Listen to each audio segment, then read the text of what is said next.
Abra as vossas Bíblias, o Evangelho de nosso Senhor e Salvador Jesus Cristo, segundo narrou São João, capítulo 14, versículo de número 1. O Evangelho do Cristo, segundo a narrativa do evangelista São João, capítulo 14, e o versículo é o versículo de número 1. Se você achou esse texto da Bíblia, você pode dizer graças a Deus. Diz a Bíblia, a palavra do Senhor: não se turbe o vosso coração. Credes em Deus, crede também em mim. Amém? Hoje eu medito com os irmãos a parte A deste versículo que diz: não se turbe o vosso coração. Não se turbe o vosso coração. Por gentileza, assentai-vos. Servos de Deus, igreja do Deus vivo, noiva do Cordeiro, santos do Senhor que hoje me ouvem neste santuário, como os senhores e senhoras bem viram e são testemunhas oculares, nós estamos diante de um texto bíblico, nós estamos diante de um texto neotestamentário, nós estamos diante de um texto cristocêntrico e ao mesmo tempo estamos diante de um texto muito contemporâneo a cada um de nós. Hoje nós estamos situados no 14º capítulo do Evangelho de nosso Senhor e Salvador Jesus Cristo, segundo narrou o evangelista São João, e utilizando o primeiro versículo, quando diz: não se turbe o vosso coração. Algumas verdades é bom lembrá-los hoje aqui, é que estas palavras não ecoaram dos lábios do evangelista São João. Não foi João que dissera estas palavras. João apenas fora agraciado pela regência inspiradora do bendito Espírito Santo para narrar estas palavras. Mas essas palavras ecoaram exclusivamente dos lábios de Jesus Cristo. E Jesus, quando liberou estas palavras, ele tinha algumas objetividades, dentre elas, tratar do interior dos seus discípulos, porque ele percebera que os seus discípulos, naquele momento, estavam mergulhados em pelo menos duas grandes crises. A primeira grande crise que os discípulos estavam mergulhados era uma crise existencial, que você pode chamá-la de emocional. E a segunda crise é uma crise de fé. E qual foi a grande razão que levaram os discípulos a estarem mergulhados nestas crises? Pelo incrível que pareça, uma mensagem transmitida pelo próprio Jesus. Quando você olha para o capítulo 13, Jesus passa todo o capítulo ensinando os discípulos.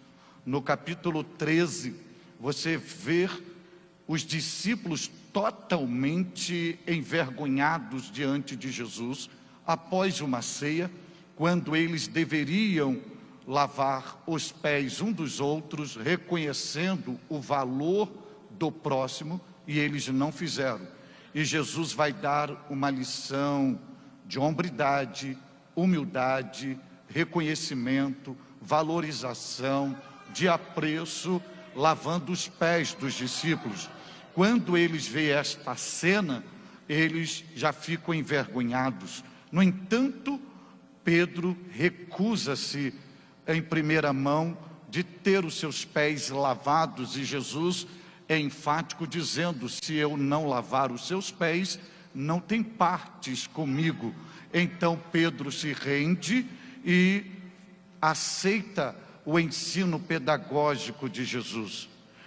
O segundo grande impacto que vai mexer com o interior dos discípulos é que Jesus dá um anúncio bombástico a eles, é que Jesus diz que entre os 12, um há de traí-los.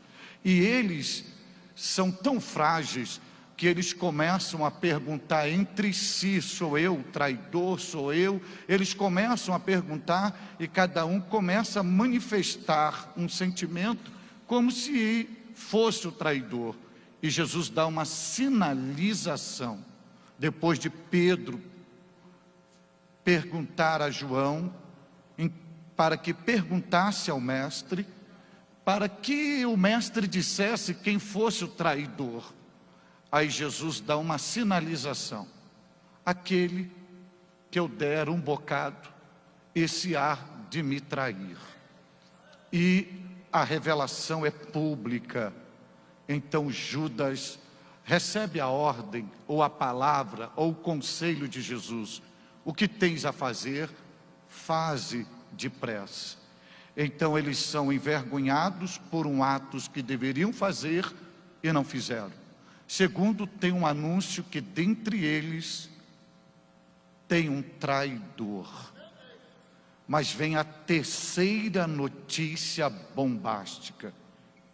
É quando Jesus anuncia que vai deixá-los fisicamente. E Jesus começa a fazer a despedida. E a despedida, Jesus usa um verbo para amenizar o drama, mas mesmo assim eles ficam impactados quando Jesus disse que chegou a hora do Pai ser glorificado no Filho e o Filho ser glorificado no Pai.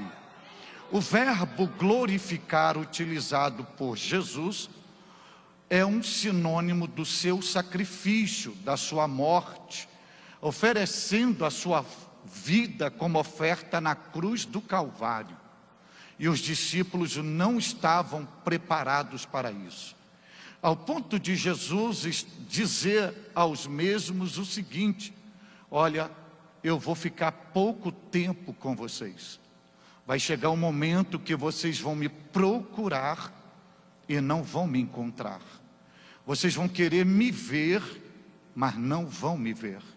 Vocês vão querer falar comigo e eu não estarei presente, porque eu estou indo para um caminho que vocês não podem ir comigo. Chegou o momento do meu propósito, chegou o momento de cumprir fidedignamente a minha missão. Então Jesus começa a se despedir e os discípulos ficam desestabilizados, porque 3 anos sendo treinados, e de repente, na ótica deles, veio tudo desabarem, e uma ruína, e ficarem distante do Mestre. E vem a quarta notícia bombástica, e ela é resultante de um questionamento petrino, quando Pedro pergunta ao Mestre: Senhor, para onde vais? Jesus o responde: para onde eu estou indo, vós não podeis me seguir agora, mas me seguireis depois. Pedro não entende e questiona: Senhor, por que eu não posso te seguir agora, se por ti eu darei a minha vida? Jesus olha para ele e diz: tu darias a tua vida por mim? Então saiba de uma coisa: o galo não cantará enquanto não me negares por 3 vezes. Então eles recebem 4 notícias. Uma prática, Jesus lavando os pés dos discípulos. A segunda, um há de me trair. A terceira, eu estou indo, vou deixar vocês fisicamente. A quarta, o que é o referencial de liderança após mim, vai me trair. Jesus diz: o galo não cantarás enquanto não me negares por 3 vezes. Isso aqui Jesus nos ensina algo. Pedro estava fazendo uma interferência em um propósito que pertencia a Deus. E Jesus está ensinando a Pedro: se você não entende de propósitos do Pai, não entre no meio. Não interrompa. Imagine se Pedro desse a vida dele no lugar de Jesus. Hoje nós não estaríamos aqui. E quem abre os lábios precipitadamente e faz declarações impensadas e que se mete num propósito que não conhece, acaba ouvindo o canto do galo. E o canto do galo era a bigorna de Deus na consciência de Pedro: negaste, negaste. E nós não fomos chamados para ouvir o canto do galo, nós fomos chamados para ouvir a voz da pomba do Espírito Santo. E os discípulos ficaram desestabilizados. E Jesus tinha que seguir a sua missão salvífica. Mas ao invés de seguir Jesus na sua habilidade, Jesus olha para a face dos 11. E os 11 estão em silêncio.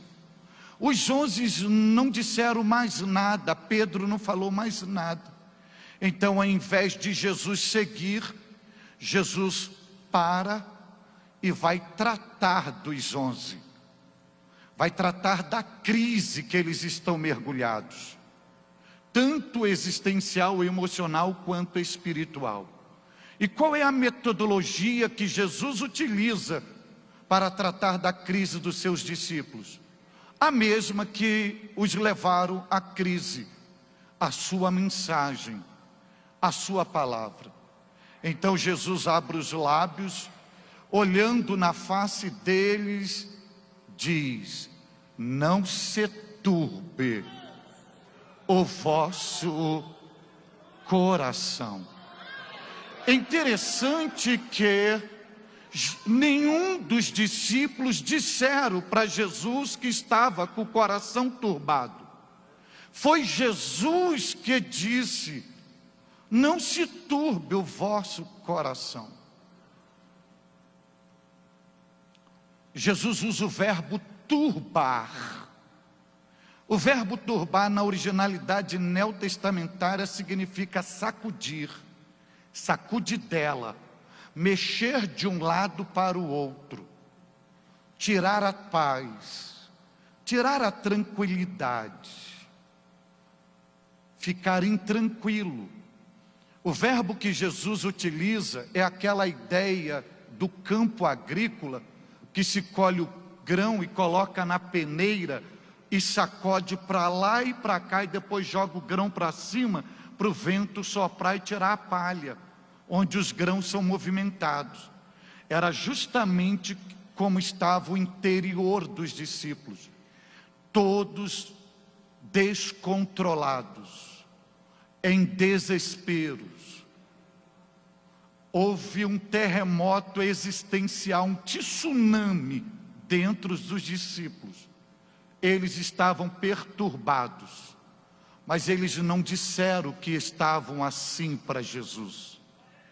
Foi Jesus que olhou para eles, e Jesus fez a análise e emitiu o diagnóstico. Por quê? Porque os olhos de Jesus não atingiu apenas a máscara facial deles.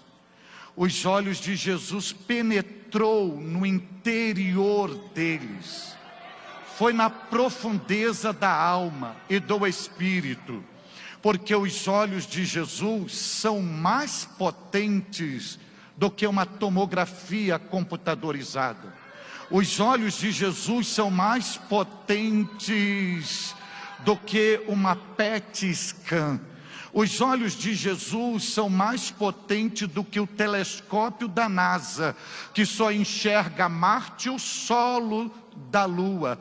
Os olhos de Jesus enxergam aquilo que nós não dizemos, não falamos e que tentamos ocultar em nós mesmos, mas os olhos de Jesus vai no solo da nossa alma, no solo do nosso espírito, e faz uma sondagem. Por quê? Porque Ele nos conhece não apenas por fora, Ele nos conhece por dentro e por fora. E existem circunstâncias que nós estamos vivenciando, que não falamos com ninguém, que não falamos com o nosso companheiro, com o nosso cônjuge, e que nós guardamos em nós mesmos, mas Ele bate os olhos sobre nós, e Ele faz o exame, emite o diagnóstico e já dá o remédio. O remédio é a sua própria mensagem ou palavra. E Ele diz: não se turbe o vosso coração. Quando Jesus usa o coração, Jesus não está usando o músculo que bombeia o sangue do nosso organismo. O coração é uma linguagem figurada que Jesus está utilizando, referindo-se ao interior humano, à nossa alma, o nosso espírito. Paulo vai chamar isso do homem interior. Isto é a imagem e semelhança de Deus. Isso é que nos diferencia dos animais irracionais. Isso é que nos faz gente, pessoas, ser humano, ter parentesco com Deus. Onde está a sede das emoções, as faculdades, a razão, o pensamento, o poder da decisão. E Jesus percebeu que o interior dos discípulos estavam desestruturados, fragmentados, tudo fora do lugar. Eles estavam numa crise existenciais. E quando Jesus percebe isso, tudo fora do lugar no interior, Jesus diz: não se turbe o vosso coração. O que Jesus está dizendo a eles? Por que vocês estão agitados, semelhante às águas do oceano, batidas ou sacudidas pelo vento?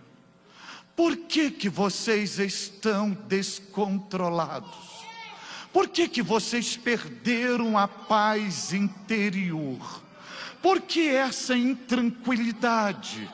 Onde está o domínio próprio de vocês? Por que esta guerra dentro de vocês? Eu estou indo até ali, mas a minha ausência física não é o sinônimo da perda de controle sobre a vida de vocês. Eu estou indo, mas eu não perderei o controle de vocês. Vocês não me verão, mas eu continuarei vendo vocês. Então não se turbe o vosso coração. Há uma probabilidade muito grande de um de vós que adentraram a este santuário está aqui com seu interior fragmentado, com o coração sangrando, com uma guerra que você não disse para ninguém, abatido, chorando por dentro, uma tempestade dentro de você que você não sabe o que fazer. E o Senhor te trouxe hoje aqui para sussurrar no seu ouvido dizendo: filho, filha, não se turbe, ou seja, aquiete, sossegue, descanse, fique tranquilo, eu estou no controle, você está na palma das minhas mãos gravada, eu sou o Senhor teu Deus. Não se turbe o vosso coração.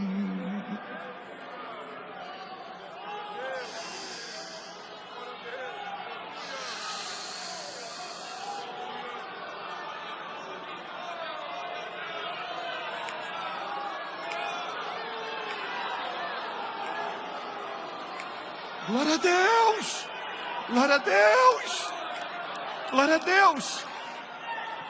E esta palavra que Jesus disse, não se turbe o vosso coração, coaduna com o Salmo 46, 10, que os senhores conhecem muito bem, mas pouco degustam, quando Deus utiliza a voz do salmista para dizer ao seu povo: aquietai-vos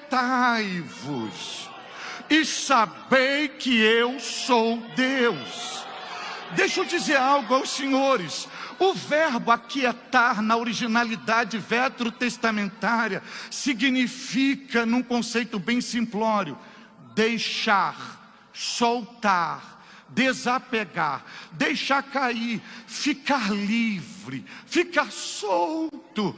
Nós temos uma tendência que somos dominados pelo imediatismo, e nesse imediatismo nós temos a tendência de nos apegarmos ao problema e querer resolver do nosso jeito, da nossa maneira, na nossa rapidez. Aí Deus diz assim: solte, deixa cair, fique solto, porque enquanto você estiver agarrado ao problema, você não saberá quem é o teu Deus. Você só vai saber quem eu sou quando você ficar livre, quando você soltar, quando você desapegar.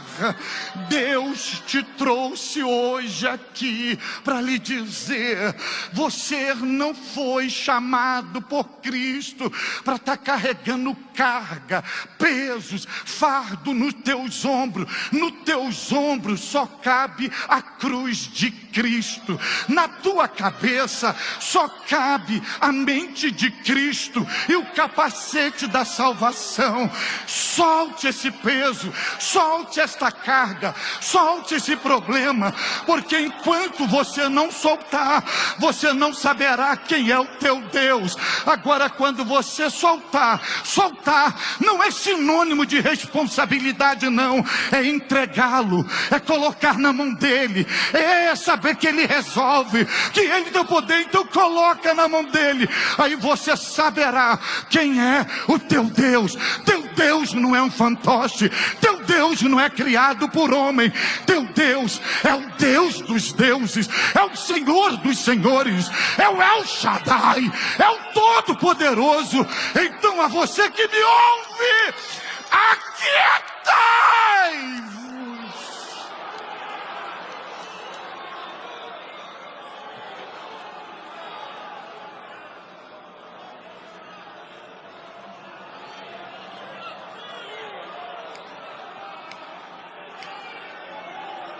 Aí Pedro que está ouvindo isso, Pedro que está ouvindo, não se turbe o vosso coração.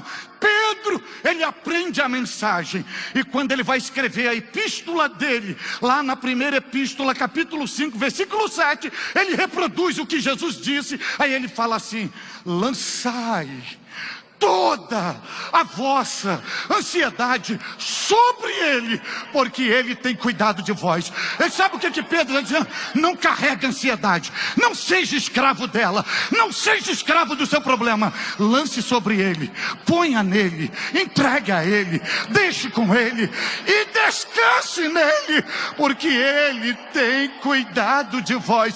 A voz de Deus ecoa nesta casa dizendo: não se turbe o vosso coração, não se turbe o vosso coração.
Oxi. Chora mandora bogarra bagô manteiga rouba mandora rabagarra mandara bagai. Camandoro roubandora bagarra mandara bagai. Não se turbe o vosso coração. E esta palavra de Jesus vai coadunar com o Salmo 37. E o versículo 5, quando o salmista diz assim: entrega o teu caminho ao Senhor, confia nele, e o mais ele fará. Olha o que ele diz, entrega. Primeiro ele usa o verbo entregar. Ele diz assim: não empreste, não negocia. Ele diz entrega. Ele diz o teu caminho ali não é viela, não é estrada. Caminho ali é sinônimo de vida. Ele está dizendo: pegue a sua vida, tudo que está nela, entrega. Cabe duas coisas a nós. Ele diz: cabe a nós entregar e confiar. Entrega e confia, porque quem faz é Ele, quem cura é Ele, quem liberta é Ele, quem transforma é Ele, quem regenera é Ele, quem abre a porta é Ele, quem renova é Ele, quem batiza com o Espírito Santo é Ele, quem levanta é Ele, quem ressuscita é Ele, quem resolve é Ele, quem traz de volta é Ele, quem muda a história é Ele. O que cabe a nós é entregar e confiar, entregar e confiar, entregar e confiar. E quando você entrega e confia, aí Ele trabalha, aí Ele faz, e Ele move.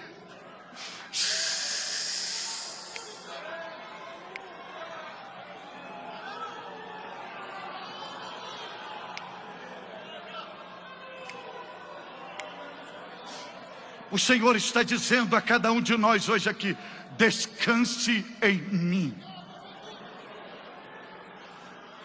Hoje dormirás sem perturbação na alma.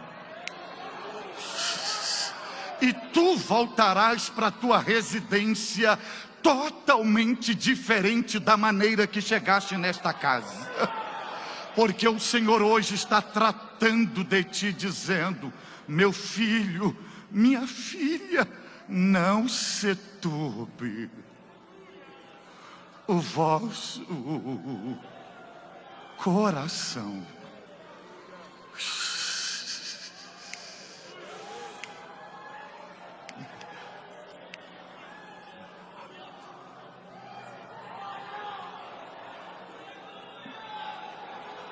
No begi howe mai de ge chomandori o begamon we howe mai de ge o trendy comandobe amanduyo we ge mobe e mantrandi we howe mobe e mandige o be chamandia o be homandia o be gema o benda howe de gai. Porque o céu dos céus estão abertos sobre nós hoje aqui. No be e bandige o be trendy o be mantrige o be howe e mandobe ai. Eu, o Senhor vosso Deus, estou no meio de vós. No amanchoe amantrige o mandrige o betrandige rimine o amandue e betrinde o manai. Não despedirei nenhum de vós de mãos vazias hoje da minha casa. No e o que vieste buscar levareis contigo, porque eu sou vosso Pai e cuido dos mínimos detalhes da vossa vida. Não é mando te bendiga, não é cama papa de pau e pediste, meu Senhor, fala comigo, e eu me revelo hoje dizendo: hoje falo e respondo. Eu tenho trabalhado em teu favor e brevemente darei um sinal, porque eu botarei todas as coisas no seu devido lugar.